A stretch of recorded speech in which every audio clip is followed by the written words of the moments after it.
If your aim is to crack IIT JEE and currently you are in class 9 or class 10, then should you start your preparation from now? Let's discuss it in this video. Hi friends, I am Sarthak and you are watching TechBox Creations. आज के इस episode में मैं लेकर आया हूँ Pearson की IIT foundation chemistry book का रिव्यू। दोस्तों आज के इस एपिसोड में पता चलेगा आपको कि क्या आपको ऐसी रिफ्रेशर्स क्लास 9 या क्लास 10 में पढ़नी चाहिए जो मेनली आईआईटी या फिर नीट के पैटर्न पर बनाई गई होती है। क्या इससे आपका एकेडमिक तो खराब नहीं होगा और इस बुक के थ्रू आप अपने एकेडमिक की स्टडी भी कर सकते हो। ऐसे आपको काफ़ी रिलेटेड सवालों के जवाब मिल जाएंगे। है तो वैसे ही केमिस्ट्री की बुक, लेकिन आपको फिजिक्स और मैथमेटिक्स के बारे में भी आइडिया लग जाएगा कि आपको ये बुक्स बाय करनी चाहिए या नहीं। मार्केट में काफ़ी सारी बुक्स अवेलेबल है और अगर आपको बाय करनी चाहिए तो पियर्सन की ये वाली बुक कैसी रहेगी। और दोस्तों अगर ये वीडियो देखने के बाद आपको लगता है कि हाँ आपको ऐसी बुक्स बाय करनी चाहिए और लगे कि हाँ ये केमिस्ट्री की बुक आपके लिए यूजफुल होगी, देन आप बाय कर सकते हो। डिस्क्रिप्शन में आपको बाय लिंक मिल जाएगी। एमआरपी है इस बुक की ₹350। तो चलिए वीडियो को शुरू करते हैं और जानते हैं इसके कंटेंट को और मैं आपको बताता हूँ कि आपको ये बुक कब बाय करनी चाहिए, कैसे बाय करनी चाहिए और इन बुक से कैसे स्टडी करनी चाहिए। So let's start the video.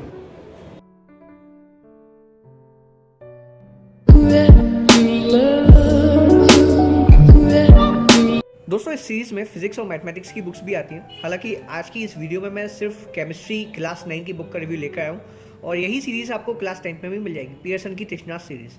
तो चलिए खोलते हैं इस बुक को और जानते हैं कि इस केमिस्ट्री की बुक का कंटेंट कैसा रहता है। तो सबसे पहले हम चलते हैं टेबल ऑफ कंटेंट्स पर, जिससे पता चल जाए कि कौन कौन से चैप्टर्स इस बुक में कवर किए गए हैं। तो 2 यूनिट्स में ये बुक डिवाइडेड है। यूनिट 1 है इसमें फिजिकल केमिस्ट्री, जिसमें पहला चैप्टर आपको मिलेगा नेचर ऑफ मैटर, दूसरा है basic concepts of chemistry, third chapter है mole concept, stoichiometry and behaviour of gases, chapter 4 है atomic structure, chapter 5 chemical kinetics and chemical equilibrium. Unit 2 है इनऑर्गेनिक केमिस्ट्री, जिसमें चैप्टर 6 आपको मिलेगा periodic classification of elements, chapter 7 है chemical bonding, chapter 8 water, chapter 9 metal and non metals और last में आपको एक मॉक टेस्ट मिलेगा।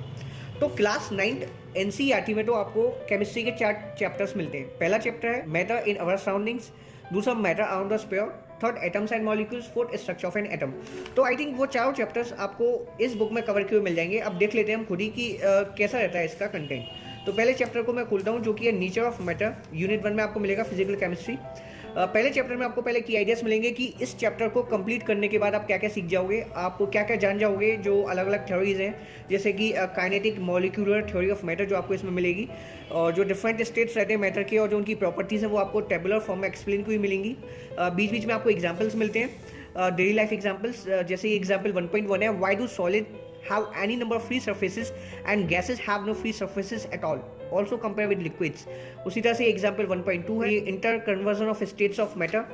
एंड देन आपको factors affecting the melting point, factor affecting the boiling point, factors affecting evaporation जैसे कुछ topics मिलेंगे। तो इसमें ज़्यादातर टॉपिक्स तो आपको अकेडमिक के ही मिलते हैं पहले चैप्टर में, लेकिन फिर भी बीच बीच में आपको कुछ नए और एडवांस टॉपिक्स मिलेंगे। जैसे कि इसमें आपको काइनेटिक मॉलिक्यूलर थ्योरी के बारे में बताया जाएगा जो आपको अकेडमिक्स में नहीं मिलती, लेटेंट हीट। फिर example 1.3, example 1.4, when 2 pieces of ice are pressed together they form a single lump, explain। Example 1.5। तो बीच बीच में जो एग्जाम्पल्स रहते हैं इससे आपकी जो कंसेप्ट की अंडरस्टैंडिंग है वो और ज़्यादा एनहेंस हो जाती है।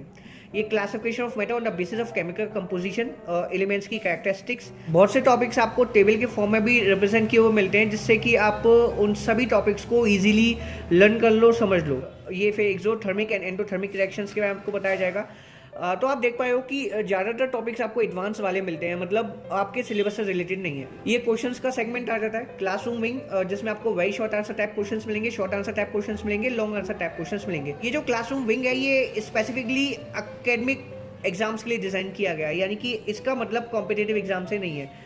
फिर इसके बाद आपको कॉम्पिटिशन विंग में वाइड वैरायटी ऑफ क्वेश्चंस मिलेंगे, असर्शन रीजन टाइप के, fill in the blanks, match the following, MCQ. ये सब क्वेश्चंस ओलंपियाड्स को नज़र में रखते हुए बनाए गए हैं, क्योंकि ओलंपियाड्स में ऐसे क्वेश्चंस पूछे जाते हैं। जैसे कि आप देखो ISO इंटरनेशनल साइंस ओलंपियाड और काफ़ी सारे ओलंपियाड जो अलग अलग एजुकेशन बॉडीज़ कंडक्ट कराती हैं। आप NSCGS के लिए भी इन बुक्स को बाय कर सकते हो और इन सभी क्वेश्चन के आपको हिंट्स एंड एक्सप्लेनेशंस मिल जाएंगे। जैसे कि अगर आप एक क्वेश्चन पर अटक जाओ, आप उसका सॉल्यूशन ना कर पाए हो, फिर उसका आंसर आप ना दे पाए हो, तो देन आप हिंट्स एंड एक्सप्लेनेशन वाले कॉलम से उस क्वेश्चन का आंसर निकाल सकते हो। फिर ये कंपटीशन विंग के आपको आंसर्स मिलेंगे, यानी कि हिंट्स एंड एक्सप्लेनेशन। ये दूसरा चैप्टर है बेसिक कंसेप्ट्स ऑफ केमिस्ट्री।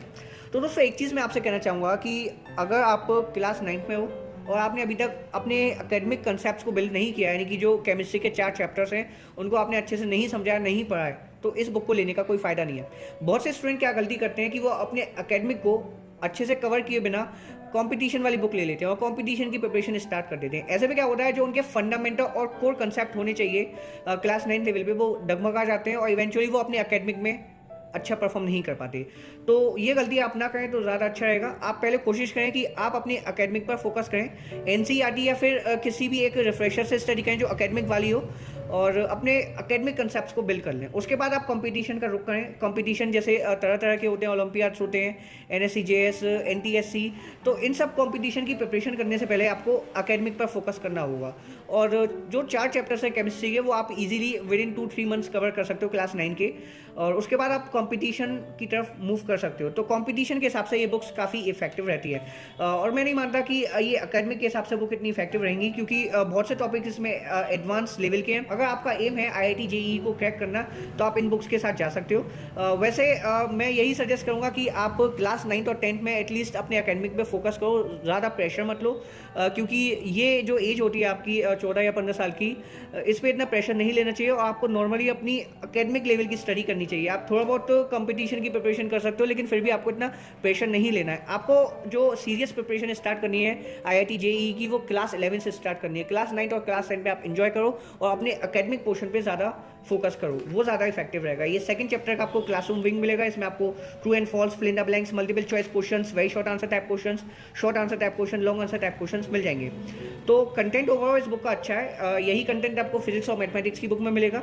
ये third chapter, more concept, stoichiometry and behaviour of gases. बहुत से टॉपिक्स आपको दोस्तों अनफेमिलियर मिलेंगे, जो आप शायद क्लास 9 की किसी भी एकेडमिक रिफ्रेशर में ना पढ़ो। तो यही है कि आप पहले अपने एकेडमिक कंसेप्ट्स को बिल्ड करो, अच्छे से उनको रिवाइज करो, देन इस बुक के साथ जाओ।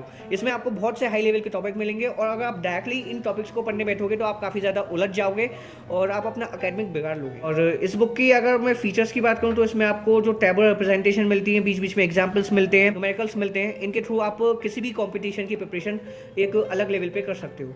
और बहुत से स्टूडेंट कोचिंग इंस्टीट्यूट में इनरोल हो जाते हैं, जैसे आकाश इंस्टीट्यूट है, FIITJEE है और आपके आइलिन है, रेजोनेंस है। उनका भी कोचिंग मटेरियल कुछ इसी टाइप का होता है, तो उनको मैं सजेस्ट करूंगा कि वो अपने कोचिंग मटेरियल के अकॉर्डिंग ही स्टडी करें, इन बुक्स को बाय ना करें। और अगर आप नॉर्मली स्टडी कर रहे हो, सेल्फ स्टडी कर रहे हो, तब आप इस बुक को बाय कर सकते हो, अगर आप कंपटीशन की प्रिपरेशन अभी से ही करना चाहते हो तो। उम्मीद करता हूँ दोस्तों आपको इस बुक के कंटेंट के बारे में आइडिया लग गया होगा और आपको पता चल गया होगा कि क्या ये बुक्स आपके लिए यूजफुल हो सकती हैं या नहीं। काफ़ी सारी बुक्स आती हैं, जैसे आप मैकग्रो हिल पब्लिकेशन की देखो और IIT फाउंडेशन एक्सप्लोरर आती है और बहुत सारी बुक्स अवेलेबल हैं। आप कंफ्यूज हो जाओगे, लेकिन पियर्सन की तृष्णा सीरीज़ काफ़ी अच्छी रहती है और मैकग्रो हिल की भी जो IIT फाउंडेशन सीरीज़ है वो भी काफ़ी अच्छी है, उसका भी रिव्यू मैं जल्दी दूंगा। तो फिलहाल अगर ये वीडियो देखने के बाद आपको ये बुक यूजफुल लगे तो आप इसे बाय भी कर सकते हैं। 350 इस बुक की MRP है, डिस्क्रिप्शन में आपको बाय लिंक मिल जाएगी। दोस्तों आप इस बुक को तभी बाय करना जब आपको लगे कि हाँ आपने अपने एकेडमिक कंसेप्ट्स को अच्छे से क्लियर कर लिया है और एटलीस्ट उनका रिविजन कर लिया है 1-2 बार, तभी आप इस बुक को बाय करना। पहले से बाय करने की कोई ज़रूरत नहीं है। मैं आपको ये वार्निंग दे रहा हूँ, आप वार्निंग समझो या मेरी फ्री एडवाइस समझो, लेकिन आप इस बुक को पहले से ही बाय मत कीजिएगा। पहले आप अपने क्लास 9 के सभी टॉपिक्स को कवर कर लो, जो चारों चैप्टर्स हैं उनको अच्छे से पढ़ लो, समझ लो, देन इस बुक के साथ जाओ कंपटीशन की प्रिपरेशन के लिए। तो दोस्तों फिलहाल वीडियो में इतना ही। अगर वीडियो आपको इन्फॉर्मेटिव लगी हो या फिर किसी भी तरह से जानकारी मिली हो आपको इस बुक के रिगार्डिंग, तो प्लीज़ एक लाइक कर देना और ज़्यादा से ज़्यादा शेयर कर देना क्लास 9 और क्लास 10 के स्टूडेंट्स के साथ, जिससे उन्हें भी आइडिया लग जाए कि इन बुक्स का कंटेंट कैसा रहता है।